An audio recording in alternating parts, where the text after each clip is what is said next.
Hi, welcome to another of our Success with People livecast sessions.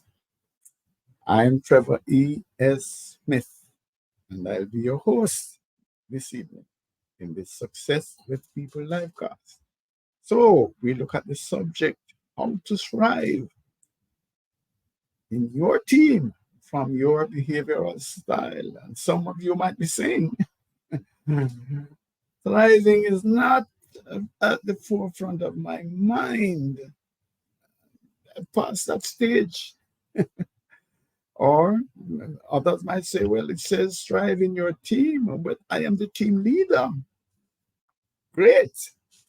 Then you're in the right place. You are in the right place because we're going to examine how it is that any team member can actually flourish because of the environment that we create in our team. How is it that I can be myself and yet thrive in this environment? That is really the challenge that we have.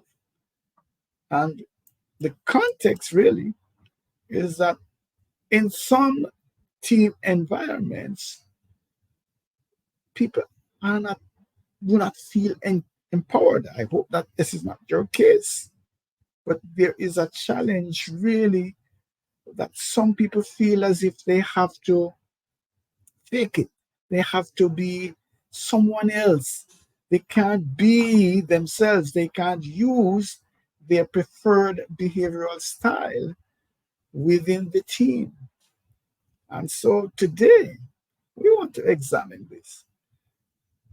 Are there ways in which I could be comfortable with myself using my preferred behavioral style and still thrive and still make a positive difference to the team?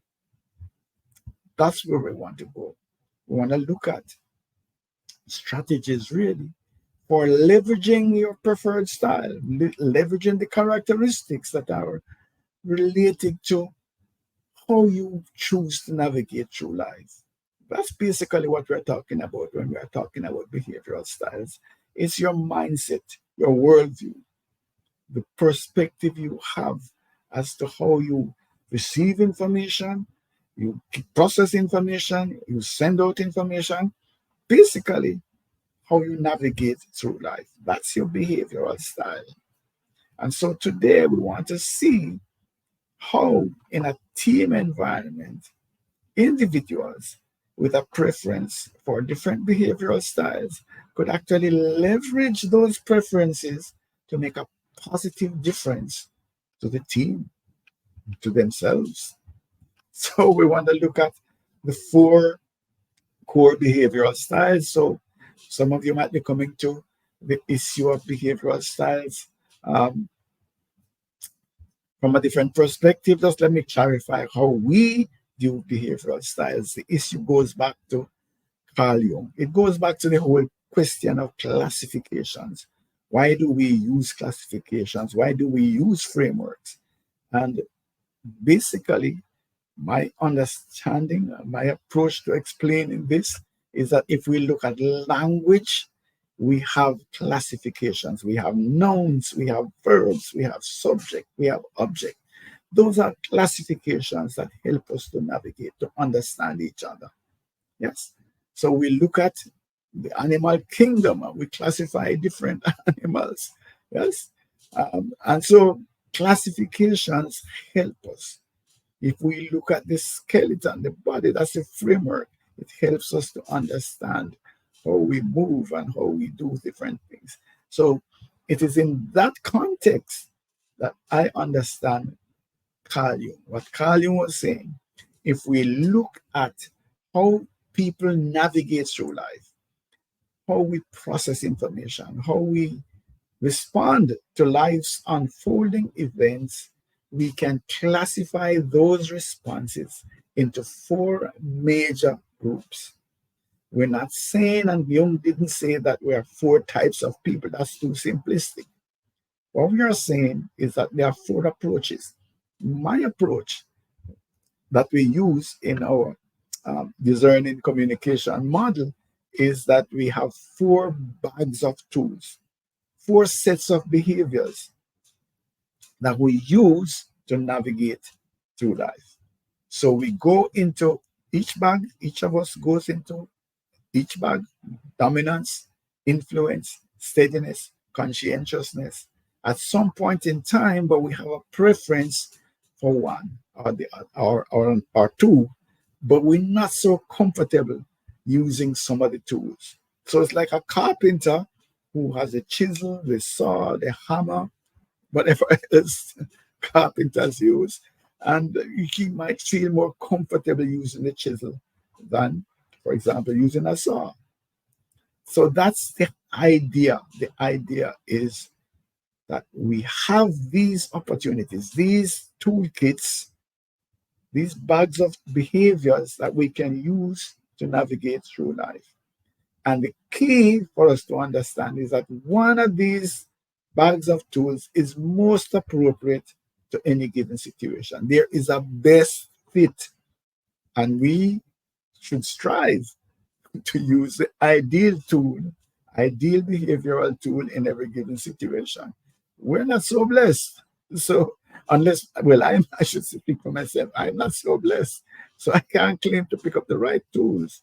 What I have done, though, is I have sought to learn more about what tools work best in a given situation and how to identify what tools to use. So if I'm interacting with someone over the decades, I've been doing this now for 3 or so decades, I've started to learn that if I use this tool when I'm interfacing with somebody who's using another tool, there might be a clash. So I might want to adjust in order to get best results. So that's the concept. The concept is for us to understand then that there is a classification of tools. And if we understand the framework and we have developed a full body of knowledge around our discerning model of communication and leadership, invite you to learn more about it. We have content that we are open to share with you. But let's get focused on this evening's task because we promise to be out of here within 30 to 35 minutes. So please just put aside the distractions because this is useful stuff, as I will explain later. So, D style: dominance, taking charge, decisive, independent, wants to have results yesterday. So, fast paced, want to make things happen. How can I leverage my preference for D style tools? Well, the first thing is the D style tends to be goal oriented and bring that to the table. Make sure then that as the team is focused going ahead, that there's clarity with respect to goals. What are the objectives? So are we going to have endless meetings? Are we going to have, we're just going out there? Are we going to have clarity as to the goals and the priorities? That's basically what you can bring to the table to make sure that everybody's clear as to what it is that we are after and how we're going to get it, and the fact that you want to win. You never want to lose. So if a target is set, you're going to get it. That's one of the things that we want to look at then, is that bring that to the table. Bring that energy to the table where the team understands that winning is what we are about. Achieving our goals is what it is about. So that's it. And then, of course, in order to do that, we have to show initiative. We have to be resilient. In this age, as we have seen certainly through COVID and following, resilience is a prime competence for organizations. They need to have this adaptability because change is rapid. And so one of the things that comes from the D style toolkit is this whole idea of being able to solve problems, the idea of taking on challenges and finding ways to make things work. Bring that to the table. Offer to get ahead of things. See if there's an issue. See how it can be resolved. Bring that to the table. Your resilience, your capacity to overcome obstacles and to succeed despite the odds. That's what you can bring to make the team more successful. And the third piece, we're just going to do three for each one of these styles because of the time factor, is the communication. Again, the D style is known for direct, maybe sometimes people find it maybe too direct, for direct communication, calling a spade a spade. So, and also being able to are wanting to receive information in bullet points, you know. So yeah, bring that to the table. So if the dialogue is going on too long, etc., you try to summarize, try to get people to be concise and to the point, so that we're not spending 5 hours over something that could be discussed and resolved in an hour. And also, the D style wants to know what's in it for me. No problem. Keep that going. You can actually advocate for your needs and for your preferences. However, do that in the context of respecting others and their needs. But what that would mean is that the needs of team members are being satisfied. So that's your D style. All right? Okay. So what about your I style? You're there now. And if you're a leader, you want to encourage people with the different styles to leverage their preferences. What would the I style bring to the table? People skills, the capacity to influence, to communicate, to just rally people, have a smiley face on life. Yeah. So there's a strong communication skill, ability to bring people together, positive vibes around, even when things look challenging. This is the encouraging voice. Come on, we can make it happen. Right? So when there is doubt and concern about the future and people are getting depressed, bring your positive vibe, your energy, and get people to see things from a different perspective. So, this optimism, which is the foundation of your resilience, is going to inspire confidence and actually will engage and motivate the team members to be their best selves. So, that's something that you can bring to the table. And if you're a team leader, that's one of the things that you want to pull out from your I style team members. Collaboration. Yeah, the I style loves creative ideas, willing first hand up when you ask for a volunteer or your I style colleagues. So they are willing to buy into ideas. So one of the things that you want to do then is to foster that kind of environment where people are willing to throw their ideas and willing to buy in and to support the ideas. So that collaborative spirit that we are all one for all for one, one for all. That is something that the iStyle could bring to the table. One of the challenges that we have right now in teams and Deloitte, I've been tracking this for over a decade. Employee engagement is at low, low, low ebb. You know, the last numbers that we're looking at, don't even, that even continue to show them is that two-thirds of the members of your team are actually going through the motions. They're not bought in. They're not fully engaged. And that's something that we need to address. That level of engagement, that energy that they bring into the table. And your iStyle is your best bet for bringing that out. Speak with them, see what it is that they can bring in terms of ideas to get engagement, to rally the team, to be fully engaged. And of course, creativity. That's why I saw an image, where you had a big calculator, and a massive camera, cell phone, not cell phone, landline hooked to the thing. And we are just saying creativity. No, we have, um, you know, a device that does all of that. So that's part of the creativity. That's part of the innovation that the iStyle brings to the table. Allow them to continue. And if you're, user of the iStyle, please continue to think out of the box. Continue to explore unconventional approaches to the issues that are before you. Even some of the issues that people have not recognized.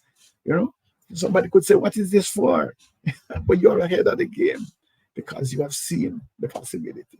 So that's your I style, right? So we have looked at your D style in terms of, yes, goal, push the goal, drive, make sure that there's energy there. And then there's also the I style now where we are saying innovate, create a climate where people feel energized, engaged, and use your creativity.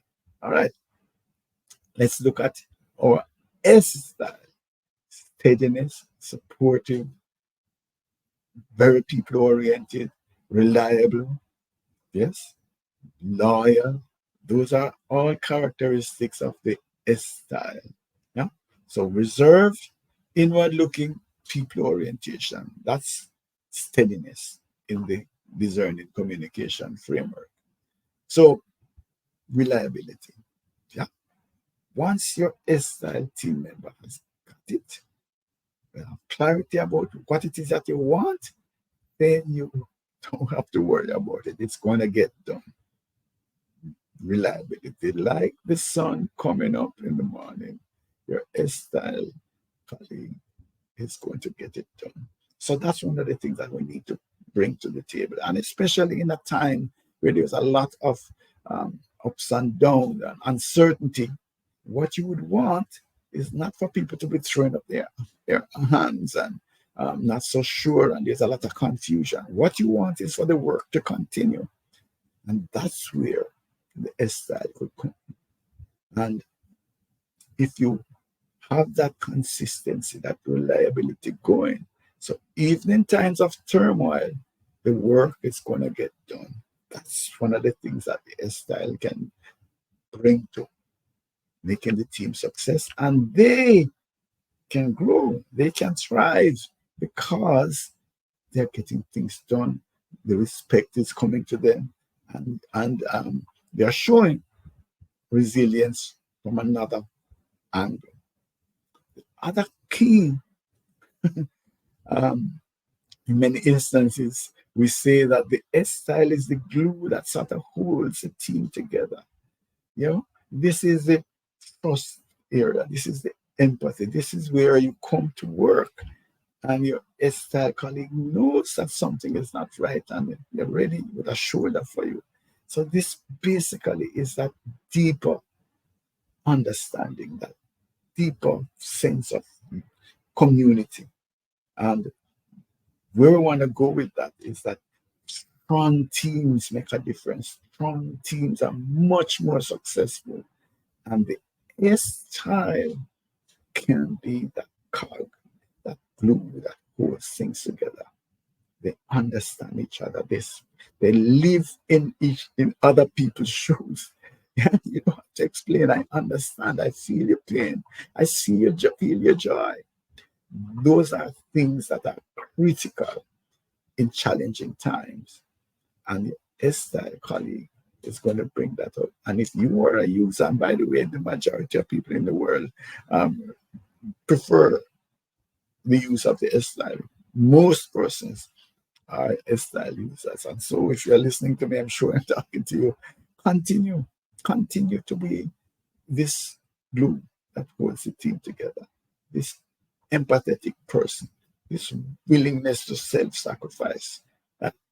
Continue that because that is a critical role and you will be respected for it. That's one way that you can thrive. The other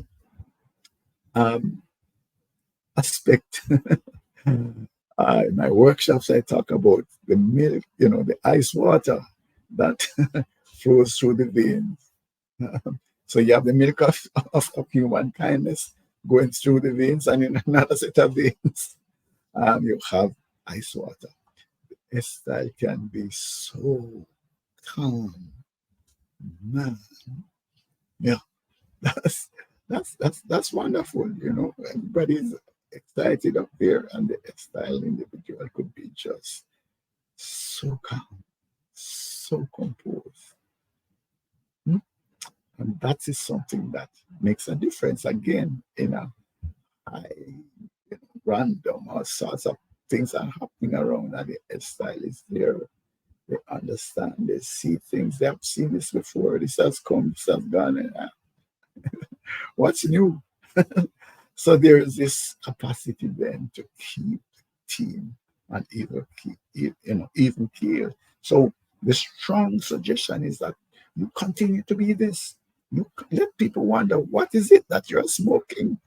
How come you're not excited? And how come you're not flustered? Use that as a sort of steadiness, anchor for the team.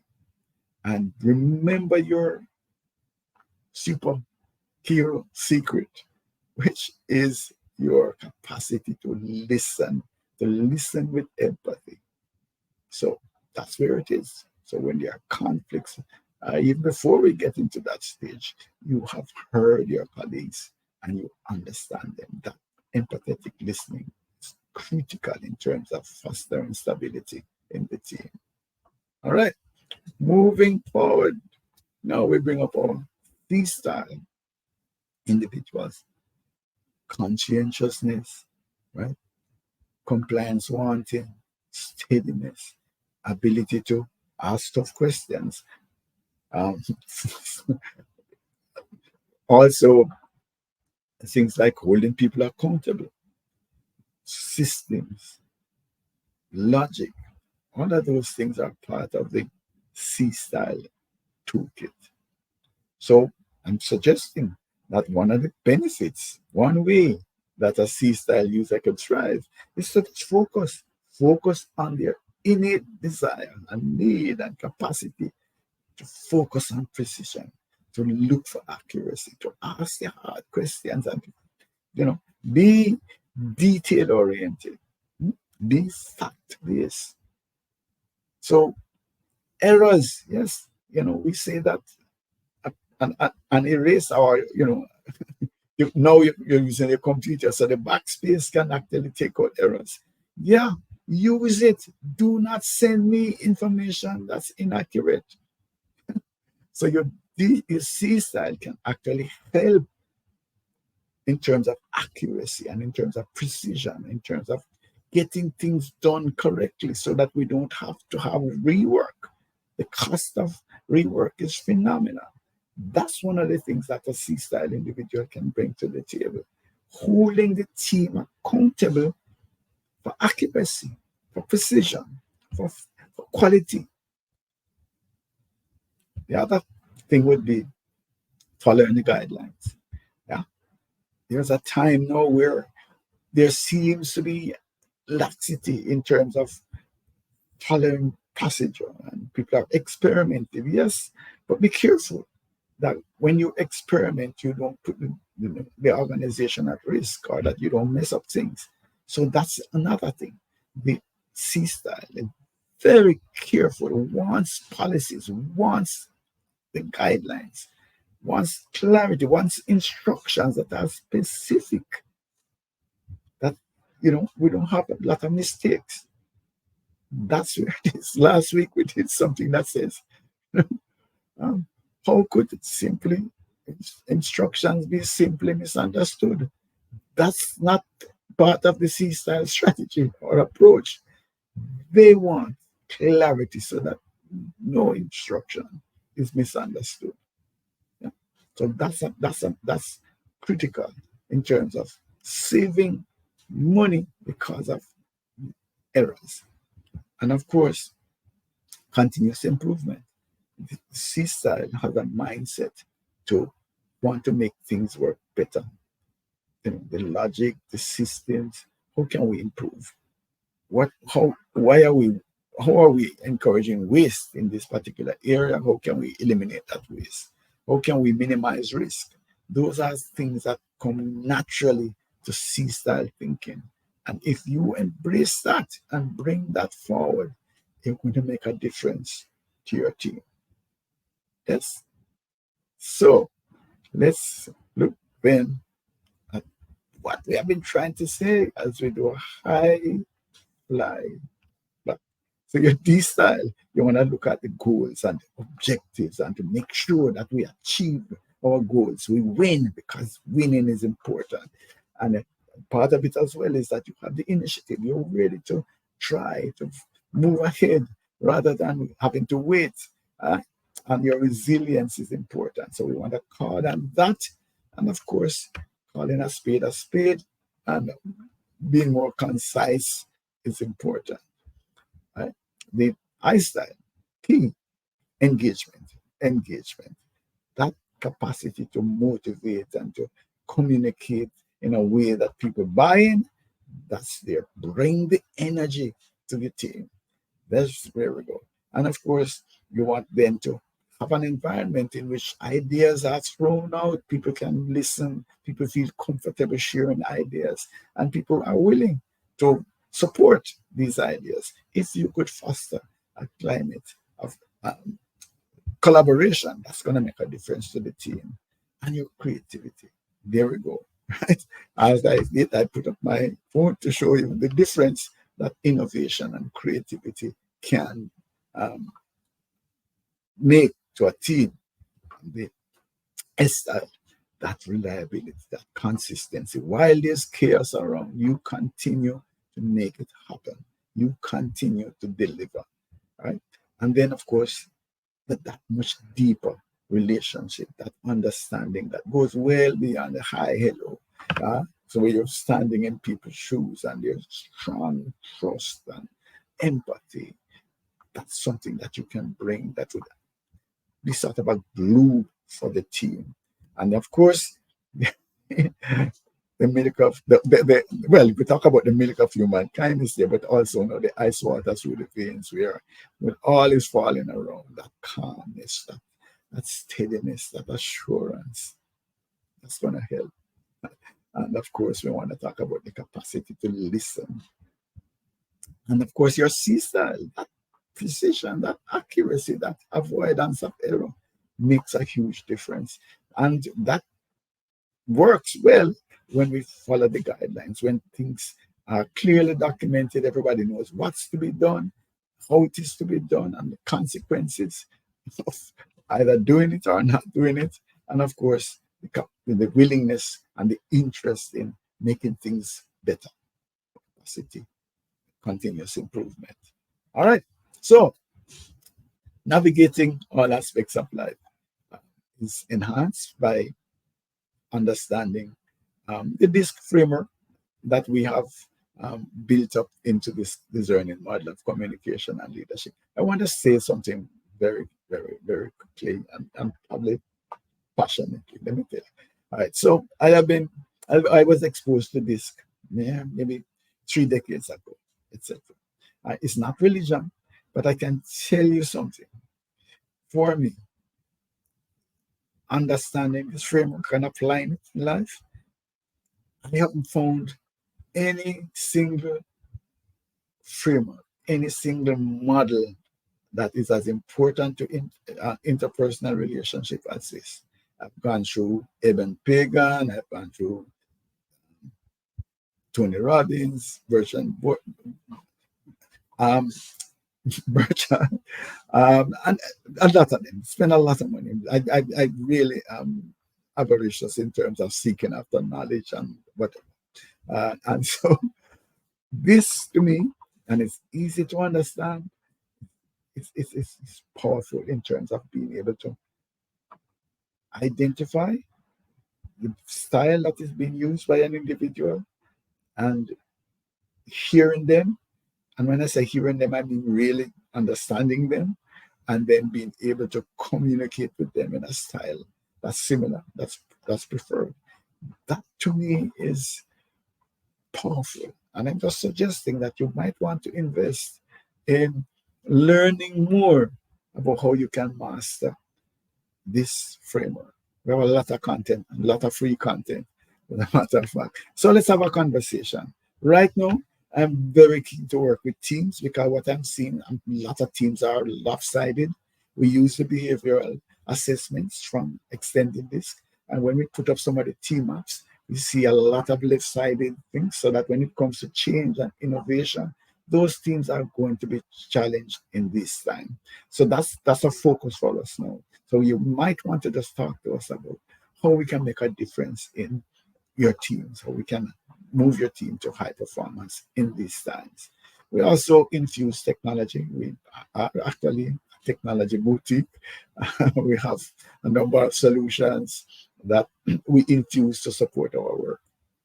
And the Spike Technology Strategic Performance Improvement and Knowledge Enabler is one such multifaceted technology. It includes a learning management system, onboarding, um, performance management, all of that in one. It's a hub, really. And a big part of the hub is the competency framework. So we have an e-competency framework that's infused into the technology that makes life easy as because it drives onboarding, it drives recruitment and selection, it drives succession planning, drives performance management. So those are some of the things that we offer. Just want to share again that we provide rich content, and here are some areas in which you can get it. These live casts are uploaded to our YouTube channel. It's extended disc solutions, as you can see on the screen, and the videos are there. Extended disc solutions on our YouTube channel. We also have a leadership development club. I've been promoting it enough, so it's a very tight membership, but it's the content. It's really just rich content. You don't see a lot of people just dumping advertising material in this LinkedIn group. So it's the Leadership DNA Club.